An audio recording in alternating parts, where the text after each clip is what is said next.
திருவள்ளூர் கிழக்கு மாவட்ட செயலாளர் திருமதி ரஜினி அவர்களுடைய முகச்சாயல் இந்த திருப்புவனம் அஜித்குமார் இறப்பில் தொடர்புடைய அந்த செயின் காணும்னு சொன்னாங்களே, அந்த நிகிதா அப்படின்ற பெண்மணி போல இருக்கிறதுனால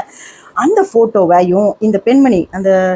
நிகிதாவோட ஃபோட்டோவையும் இந்த ரஜினி என்பவர்கள், இந்த பாஜக கட்சியை சேர்ந்த ரஜினி என்பவர்களுடைய ஃபோட்டோவையும் அண்ணாமலை அவர்களோட இருக்கிற மாதிரி ஒரு ஃபோட்டோவை போட்டு பாஜக பார்த்தீங்களா ஆடு தொடர்பு இருக்குது, அண்ணாமலை அவர்கள் தொடர்பு இருக்குன்னு தரக்குறைவாக ஒரு பொய்யான செய்தியை பரப்பி கொண்டிருக்கக்கூடிய நபர்கள் மீது, குறிப்பாக திமுக கட்சியை சேர்ந்த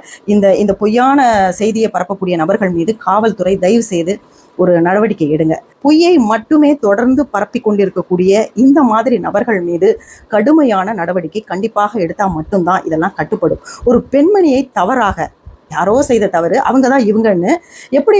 கூச்சமின்றி ரொம்ப தைரியமாக ஓப்பனாக சோஷியல் மீடியாவில் அந்த பெண்ணை டேமேஜ் பண்ணுற மாதிரி இன்னொரு இவங்க தான் அவங்கன்னு சொல்லி எப்படி அவங்களுடைய புகைப்படத்தை போட்டு டேமேஜ் பண்ணுறாங்க. அதுக்கு காவல்துறை கண்டிப்பாக தகுந்த நடவடிக்கை எடுத்தே ஆக வேண்டும்.